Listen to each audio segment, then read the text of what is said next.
So our first amazing team is the BioEnvo team, and the team is composed of Gamalza, William, and Catherine. Their challenge was to assess the life cycle and environmental impact of a one-time consumable produced by a medical device manufacturer. The team addresses this challenge by collecting and analyzing data, documenting the consumable's entire life, and developing strategies to support the manufacturer's efforts to mitigate the environmental impact of their product. So at this time, I'm just going to play a video that the team presented.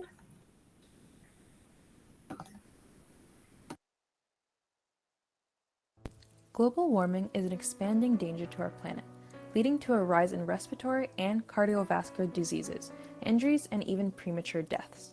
And unfortunately, the healthcare industry is part of the problem. This industry is responsible for 4.4% of global greenhouse gas emissions. To build a better future for the children of tomorrow, funding eco-conscious technologies, mitigating current environmental impacts, and introducing greener business models will be needed. This is the motivation behind the BioEnvo team's environmental impact project. The team is comprised of 3 University of Ottawa co-op students who are passionate about this issue and are looking to make a difference. We have partnered with the medical device manufacturer Siemens Healthineers to assess the life cycle and environmental impact of a one-time consumable they produce.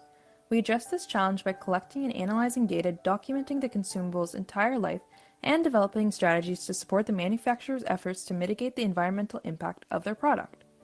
This was achieved in 3 major steps. The first step was to create an LCA protocol.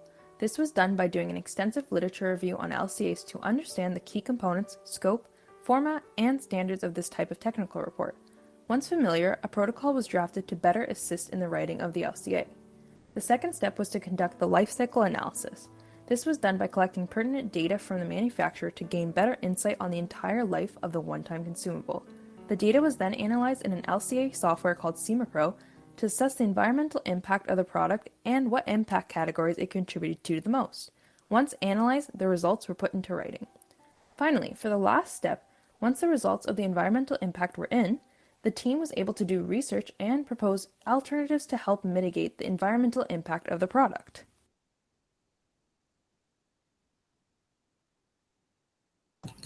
Awesome, thank you.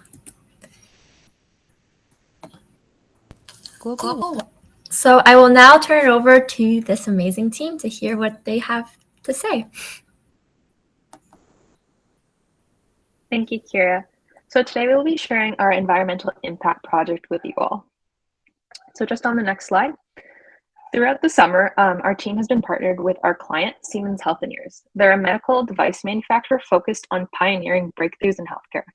Our team challenge was to assess the environmental impact of the entire life of a one-time use consumable they produce and to propose mitigation strategies to help lower the impact of the product. On the next slide, we'll be going over the motivations to work on this challenge.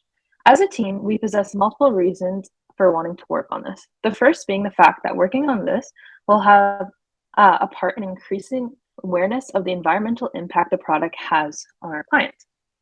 Another motivation is that we'll all have a social responsibility to be more environmentally conscious, and this project would help set an example for both students and larger companies alike to do so. We were also motivated to participate in this project because this experience would help each and every one of us grow and gain experience working in an industry in our respective fields. And lastly, another motivation was to encourage larger companies to work with academia. I will now pass it over to William to discuss our tangibles. Thank you, Almasa. So yeah, on this slide, we've described our 4 tangibles that we worked together as a team and with our client to determine these are the kind of deliverables we wanted to hand in at the end of our work term. So these are the life cycle assessment protocol, a completed life cycle assessment, a final technical report summarizing all of our findings and our mitigation strategies, as well as a feedback discussion so that we can kind of give suggestions on how the next work term could be a bit more efficient since this was a trial run for both of our organizations. So on the next slide, I'll start off with our first tangible, which was actually making the LCA protocol. And this was done in 2 steps with a literature review as well as actually drafting the protocol. So the literature review was exceptionally important for the project because none of us had really ever done an LCA before. So getting familiarized with the format of how an LCA would work, as well as any relevant standards, were essential to actually know what we were doing and where we wanted to go with the project. And this was done by not only doing a literature review on medical device lifecycle assessments that were already in the scientific literature, but also reviewing old LCAs from our client, as well as the relevant ISO standards. And then with all this information, we were able to put together actually drafting the protocol, which would be written instructions that we could follow throughout the project, regardless of any hiccup or new opportunities that would come our way. We'd be able to stay focused and keep going down the right path to complete the project, as well as these instructions being very useful for any future team if they want to work off of what we've already done. This gives them kind of a blueprint for their own project. And so this was done just by taking the most important notes and most important parts of the literature review. On the next slide, I'll go through the LCA itself. And this was done into 3 steps, so 3 tasks we had to do. You're muted, data Dennis, if collection, you're data trying to analysis, speak. as well as documentation of our findings. So data collection was incredibly important because it gave us insight on the product's life cycle, but also our clients. A big goal of theirs was to understand once it's out of their hands, once it's been shipped, what's happening to their product and how does it have any environmental impact. And this was done by requesting existing data from different departments within our client's organization. And then any information that we weren't able to receive just from virtual communication, we had an in-person visit and took measurements ourselves. The second step was data analysis, and this was one of the most important parts, just so we would be able to see what the greatest areas of impact were with the product's life cycle, and this would lead both the future of our project as well as the mitigation strategies. And this was done, as mentioned before, in the SEMA Pro software. This software is incredibly useful for LCA practitioners because it's a big database with a bunch of different processes, and all the emissions and outputs are mapped out, and we wouldn't have the resources available to do all of it ourselves. So we really were able to lean on this software to complete the project. And this helped us dig deeper and deeper into areas of relevant impact. For example, if a certain phase was having a lot of environmental impact, we could dig deeper and look specifically in that phase what was causing it. For example, maybe it could be it's using a lot of electricity, or there's a lot of environmental impact when it's getting disposed of, for example. And then finally, with documenting our findings, it was just bringing all of our results and our findings together in one place so we could concretely give it to our client. So this was done obviously by explaining the data and why it would be relevant for our future mitigation strategies, and also just creating visual aids such as graphs, because if you've never done an LCA before, the information that it gives you is relatively complicated. So being able to visualize and actually see for ourselves where the impact is coming from was incredibly important. So this was our first 2 tangibles. I'm now going to hand it over to my coworker, Catherine, so that she can go over the last 2. All right, so our next tangible was our technical report, and that had the components of the LCA as well as mitigation strategies, as well as a comparison to an external product, which is similar to the medical device that we were working with. So for the LCA, the reason why we were doing this was because we wanted to display the environmental impact, which, as my coworker William was saying, this is where we were going to be able to kind of figure out what component of this medical device had the most environmental impact. And then that could be displayed through our results from our data analysis, which came from the databases, as well as our own raw data coming from that medical device. And then our second part, which is part of the technical report, was the mitigation strategies. So that part is done to kind of advise and decrease the environmental impact of the medical device to make it more environmental friendly, and to help customer retention to this product and the company. And that was done through researching alternatives and looking at what could be done with these raw products or the disposal of the medical device. And then the third part was the comparison to an external product, so maybe something similar to the medical device that we were looking at. And the reason, once again, we did that was we were kind of looking to demonstrate social responsibility for this company, to see what they were doing compared to the others. And that was done through side-by-side data, so kind of looking at what the company we were working with versus maybe a competitor company, to see what they were doing different and what we could suggest to this company. And then on our next slide, we have our fourth deliverable, which was the feedback discussion. So this is composed of 2 sections, which would be the feedback survey as well as an open discussion. So the reason why we were doing the feedback survey was to compile student experiences and compliments and suggestions with working with a third party, because this is the first time that it has been doing for us. And we kind of want to understand our experience as well as their experience, which could help to improve the program in the future if we were working with another third company. And this will be done by sending out feedback to the team members for them to fill out a survey, and then that will be created into an easy to read document for the partner. And then our second part of the feedback discussion was an open table discussion. And through this, we would be able to hear experiences and voice opinions from our client as well as us to see what went well, what didn't, what we could do to improve in the future. And that would be done with a meeting with the client. And I'm going to pass it back to Almazo so she can talk about what we've learned as well as what can be done in the future. Oh, and a recap. And for just the recap, so for our challenge, it was our LCA, one-time considerable, to propose mitigation strategies. Our motivation was once again kind of raising awareness and lowering the environmental impact of this disposable, which was done once again through data collection, data analysis, and as well as research on alternative methods. And now I'll pass it to Almazo. Thank you, Catherine. So as a team, we've learned many things over the summer. To name but a few, we've learned how to, first of all, conduct an actual life cycle analysis. So this includes learning the format, data collection, the ISO standards, and the technical writing part of it as well.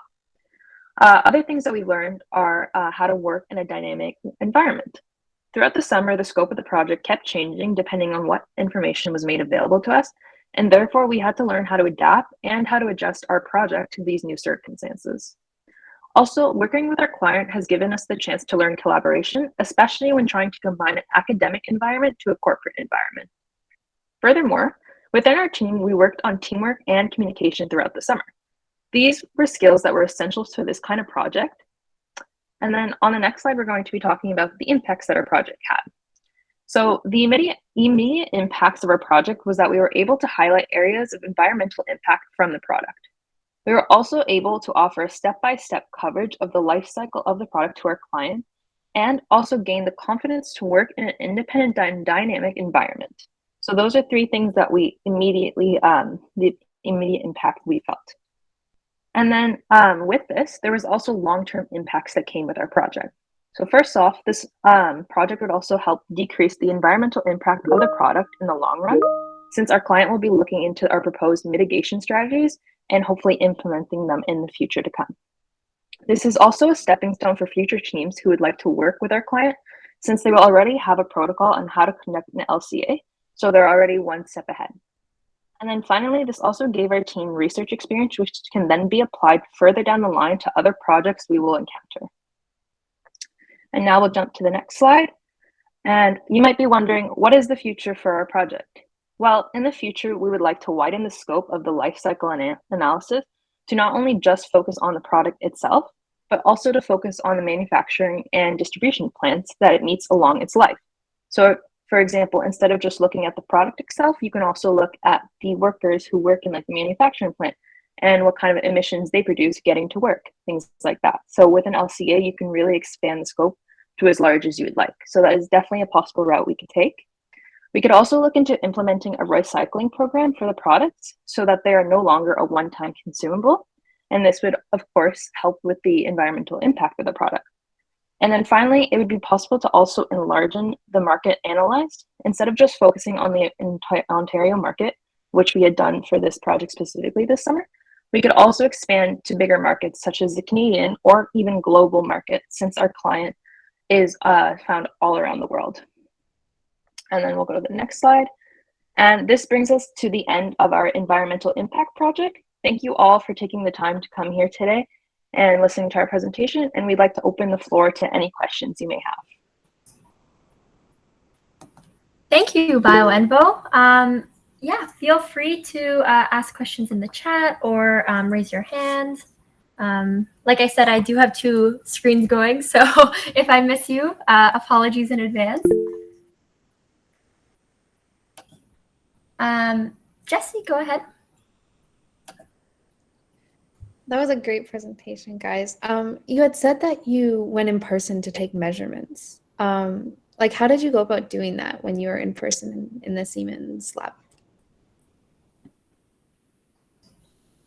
So I can take this one. So we actually were in communications with the manufacturing manager And so we set up a time where we could all meet. And previously, before we went to actually like weigh and measure things, we had a tour of their manufacturing facilities just so that we could firsthand see how the company was run and how the product itself came to life. So we already had that experience to begin with. And once that was done, we had a second visit where we ran around the plant and we had previously written down things that we'd like to measure, for example, like the weight of the product. And then once that was done, we'd also go around on the manufacturing line and collect the certain products and take them back to their lab and then weigh them, for example, on the scales. And then like other data, for example, was more in spreadsheets. So we could do that like at home, things like that. That's a really great experience, and it's cool when, of course, like being online and then actually going in to see the actual work environment, and you have such a humble purpose and everything like that. It's really great that it came together and everything. Just a question: if you could reiterate again who the client and the product was, just from an audience member. Yeah, so our client is Siemens Healthineers. So they're a medical manufacturer, medical device, manufacturer. Unfortunately, with the confidentiality agreement, we're not allowed to disclose the specific product that we are working on, but it is a one-time consumable, and you can see it in the medical, like healthcare industry, but that's about all we can say about the product. And Dennis, go ahead. Yeah, so great presentation. Love this. In fact, Michael and I are doing a lot of work in this area, and we need people trained in life cycle analysis. And I love the way you're using these certain softwares that exist. But what's interesting to me is, how do we weigh, like in the software, and I sometimes think we use software and do we actually know how they're weighing specific principles? So when you were mentioning in your presentation that, so let's say I was using a pipette tip and looking at a way a plastic pipette tip has sort of this environmental impact because it goes into the environment, whatever. And then about people coming to work, which is, like how do you weigh the different aspects when you're looking at a life cycle analysis? Because a piece of plastic sitting in the environment for a long time probably is less impactful than that person, because what percentage of that did that person coming to work go into one tip? You know what I mean? Does that get weighted in some way? Yeah, I can answer this one, but definitely a lot of the LCA reposes on a functional unit. So in our case, it was one-time consumable, and so everything, like throughout all of the measurements and all the distance, it was all then taken and like manipulated into its value for a single one of these products. So for example, if you were to say like you're transporting 1,000 plastic pipette tips, you would say, well, for a single one, and it's measured in tons per kilometer, so you would take the weight of a single pipette kit and then do that across the distance, and that would be the equivalent for a single one of these products, because ultimately you want it to be, if you're measuring the environmental impact of 2 pipette tips, you would just do times 2. You want it to be as additive as possible. So that's how it was kind of manipulated to be according to a single one of the one-time consumables according to the functional unit. Okay, thanks. Maymuna? You guys mentioned that you did some like mitigations or proposed mitigations for them. So I was just wondering, like, if you're allowed to disclose, like, do you have any quantitative predictions on how those mitigations actually do affect like the environmental impact of the product?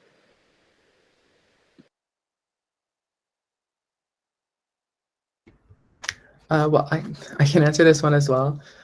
So we definitely did look into that. We, throughout all of like our different mitigation strategies, when we found a relevant, let's say, alternative, we did the best we could to represent that in the software. So for example, if we're using a different material, then in the software, we can put it as a different material and it would show the environmental impact of that. And then we can compare the two and say that it actually like quantitatively went down by, let's say, 20%. So that's definitely something that we can do and that we've done with the mitigation strategies. Thank you. Matt, you can go next. Oh, thank you. So I just wanted to comment to Mike and Dennis is that we have signed a various a research contract on how to that includes confidential information, but I believe that the team has done a really good way in not upsetting Siemens. And now it's basically why so little information is disclosed at this point in time. But they're not used to these kind of collaborations, and we do have an agreement. And what they needed was for the presentation to be approved with 30 days notice, which obviously doesn't make any sense in a 4-month program. So we will the information will be disclosed later in terms of the technical report. It's just that we have to make sure that we don't step on anybody's toes at this point in time. That's all I wanted to comment on that. It's a new space for them to be in this in open knowledge sharing. Thank you. Before we go to Justin, I just got a question from the chat. Would you be able to describe how the company has become aware of the BioGroup program and came to pitch this project? It's a really good question, actually.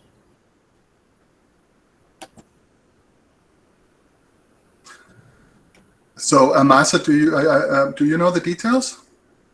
I think that would be probably more on your side, Mads. I still came in a bit later, and BioGroup had already been partnered with Siemens at that point. There was already like the agreement going on by the time that I came on board. So I think Mads would probably be the best to clarify on that. Okay, right. So Kim Reel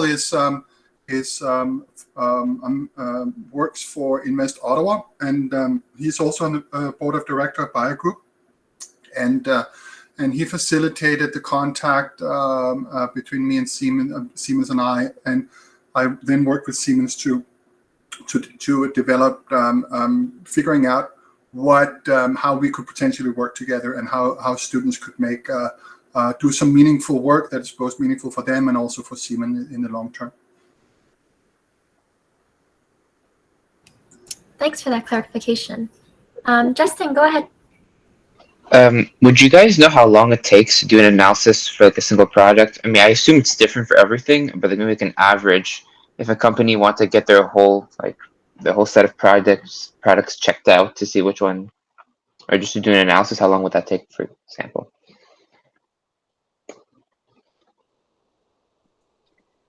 I can answer this one real quick. So it's very subjective depending on what the product is, but it's also depending on how closely you follow ISO standards, because some types like these projects, like an LCA, could take like more than a year, for example, and even up to like many years, depending on how wide the scope is as well. Because I was explaining before, if you're focusing like just on the product, for example, and you could, for example, just focus on like the product when it's with the manufacturer, or you could widen the scope and then also look at it when it's being used and also the disposal. And then you could widen it even more, for example, and then talk about like the people who are working at the manufacturing plant and the emissions from the plant itself. So honestly, it could actually take years, and especially if you're following these specific standards set so that it can be called like an actual LCA, for example, and it's all official, then it could take a very long time, for sure. All right, thank you. Tasvik, go ahead. Correct me if I'm wrong, but I can imagine like an LCA and like assessing the environmental impact is like very like outside of all three of your program descriptions and what you've learned in university. How was it, like trying to learn this completely different skill that feels outside of your program?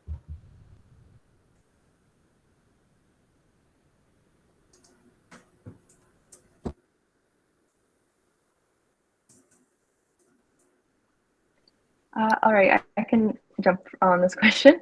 So obviously all three of us, we're all studying like biochemistry or in that area. So we're all kind of from the same background. So jumping into the LCA, it was definitely like unknown territory, since none of us had even really like heard of what an LCA really was to begin with. But honestly, we were all very passionate about like in the environment and like environmental issues. So that wasn't too much of like an issue, like wanting to learn, because we all had that like want to actually learn and to see like what this assessment was and to really dive deep into that. So there was definitely no lack in like want the like learning part, but it is difficult at the same time because we've never actually had that formal academic experience. So having a literature review and really looking at examples and like standards that normally an LCA would follow was definitely very helpful, and it definitely took us out of our comfort zone. But I think we can all agree that we're all happy of where we ended up, and we definitely learned a lot and like a new like section of the field, for example, because we're still like what we're doing biochemistry, it still has like impacts in the environment and whatnot. So it definitely brings like a new perspective to our own respective fields as well. Yeah, that's really great. And sometimes, at least like what I've discovered, if something is not like completely directly related to your schooling, there's still lots of applications and lots of learning outcomes that you can still apply going back next year into academia. Dennis, did you want to go next?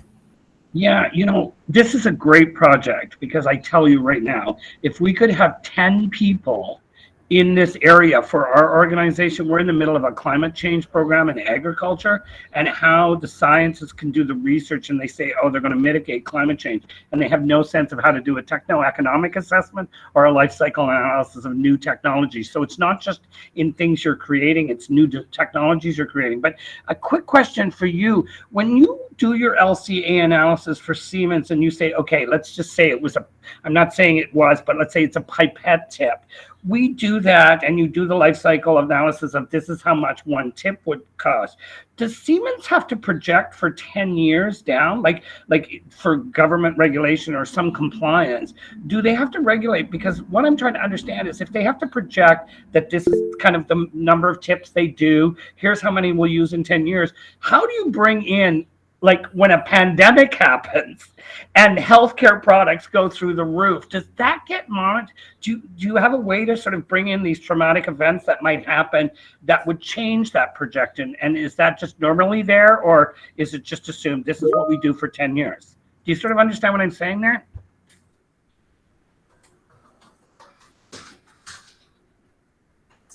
I can jump on that one actually. So for ours, I guess ours was very specific just on what is happening now, but I think it's something definitely we can do in the future, kind of add to what could happen if there's something that does come up, if there's a pandemic, if there is a shortage in something. So I think it's definitely a very useful next step that could happen if this project goes into the future. Thank you. I have a question. It's a bit of a naive question, but Dennis's question got me thinking about this. So would an LCA be a tool that companies can use in order to assess risk mitigations? And is that, like, I remember you were saying it can take up to years to create an LCA. Do you, in your opinion, believe it's worth it? Because you're taking away that opportunity to be working on something else.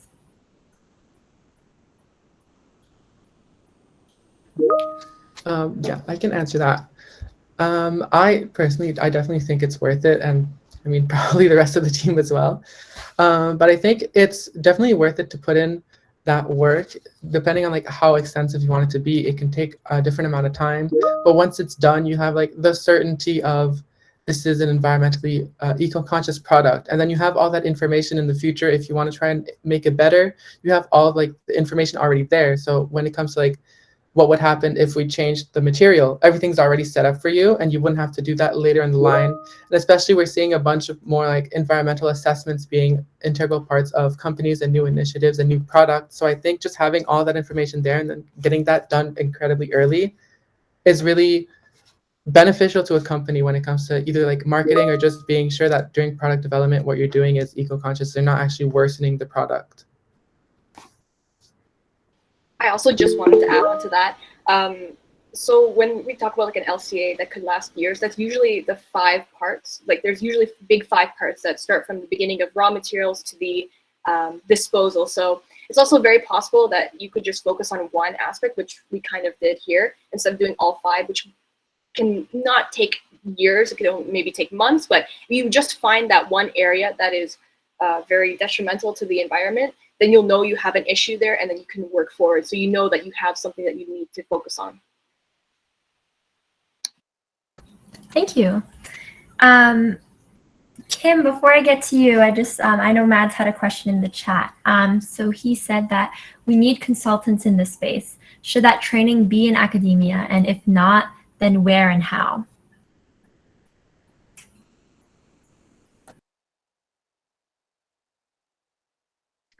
I can answer this one. If I understand correctly, I do believe that this should be something that's trained in academia, especially just because nowadays with global warming and just the environmental impacts and with like climate change, I think that no matter kind of what the field you're studying in, everybody should be trained in a certain extent on how to kind of assess the impacts, especially if they're going in, they're like an entrepreneur, for example, and they're making their own company and their own product. It should almost be like second nature to think about this environmental impacts. So I think having that academic, like already tied into academic background, I think that would be very beneficial, just because it should be something that's on everyone's mind. And the more people that are like trained in it, for example, the more people will actually like, think about it and won't have to actually like take that extra step to like learn about it, but will already have that in their mind. So I definitely think that would be a good thing to like, include that in academic training. Completely agree. Thank you, Amaza. Kim? Yes, so I have a few questions related to your experience working with a multinational like Siemens Healthineers.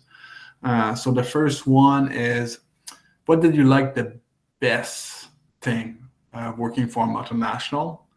The second question is, what was your main challenge that you face?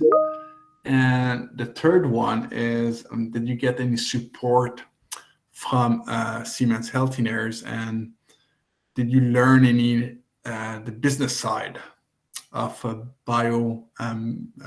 basically a medical device company? What did you learn?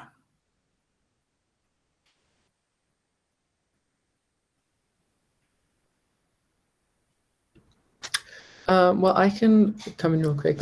Start answering maybe like the first part if anyone else wants to jump in. Otherwise, I can keep going. But I think one of the things I like the most is, especially since this was kind of like a trial run for our partner, we were really closely followed. We had essentially like a liaison, someone we met with every week, and it was really great to be able to like give our update and see like where they were within the company, saying like, oh, this looks great, having that constant feedback and interaction with like that liaison, having that communication directly to the company. That's something I really liked. And we had like constant guidance because our partner didn't want this project to fail. So like they were constantly giving us advice and giving us guidance and staying with us week by week. So I think that's like definitely one of the things I like the most. I think maybe one of the biggest challenges would be, seeing as this is kind of like a new project, no one, well, not no one, but there was like limited understanding of what we were doing. Obviously, the people nearest to us knew what we were doing, but when we were messaging like different departments, maybe they didn't necessarily know what we were doing, why we needed this information, or like what format we needed that information in. So it's kind of just like the people immediate to us knew about our project, understand what we were doing, and were like helping us and guiding us. But then people a bit on the outside, if we did need like actual information from them, maybe they didn't have like as much knowledge of what our project was. Good. So, I just wanted to also add to that with the challenge. I would say, because Siemens is Siemens Healthineers is such a large company, sometimes we would need information that may have came from different sectors or different employees, and it could be just a bit hard. Just we're partnered with this company, but we need to get in contact with about 6 or 7 people, so it can be a bit difficult kind of getting that information, especially under such a short amount of time where we need to produce in about 3-4 months. I'll just add on my experience just to close it off. But working with Siemens, since they're such a big company, a benefit to that was also having the feeling of that you're actually helping make a difference, because it kind of shows that like the company actually does care about like these environmental impacts, especially since they're so large and they're like a global organization. So it makes you kind of hopeful, for example, that they actually are dedicated to making a change, and we can then help make that change in the world. And then another difficulty that I would say would be definitely for us was the confidentiality, because we did have a research contract with them and we did like sign a non-disclosure, for example. However, I don't think that was like the extent to what we were allowed to like actually like have access to. and what we were allowed to know, it was never mapped out properly. So our liaison, for example, had a lot of difficulty sharing information with us sometimes because if it wasn't necessarily like open to the public, they would have some like hesitance to actually sharing it with us, even though we did have this contract with them. So it did make like data collection a lot harder, and it did set us back for some time. So that is one of the difficulties. Okay. Yeah, definitely that's an issue. Yeah, if I just want to add to that, is that there was something in the way that this was formulated, was that the different branches of the company were not part of the initial negotiations about data sharing and what we could share with the public and IP and those things which we mapped out in this contract. And I think really that our liaison, our technical advisor, was very cautious in like he had to be accountable to a number of directors, right, and managers that and who may not always know what we were doing and may not have read the details of the research agreement, and that posed some challenges, like in this presentation, you know, we could have included public information that's just taken from the internet, right? But again, we don't really want to rock the boat, and we want to try to create for the next team, learn from these experiences and map out in more details what are the minimum requirements for like they basically just try to adapt the standard research agreement to this particular team, and hopefully they will be able to see the return on investment and continue with the partnership, but we will have some conditions in order for that to occur, because it was too difficult for the team to be productive.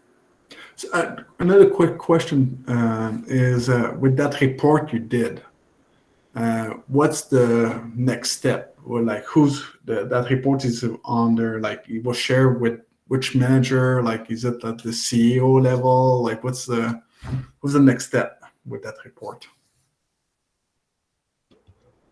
I can answer this one, but our technical advisor told us that with that technical report, having all the data there, all the analysis there, all of our mitigation strategies, it would be given to subject expert matters, probably like an engineering team, so that they could go over our proposals, our suggestions. Maybe this is something that they could change, make the environmental impact go down, for example, maybe a different material. It would be given to that engineering team, and they would be the ones saying, like actually seeing if that's feasible, if it's cost effective, let's say, if it's actually worth doing, and if they can do it in the first place.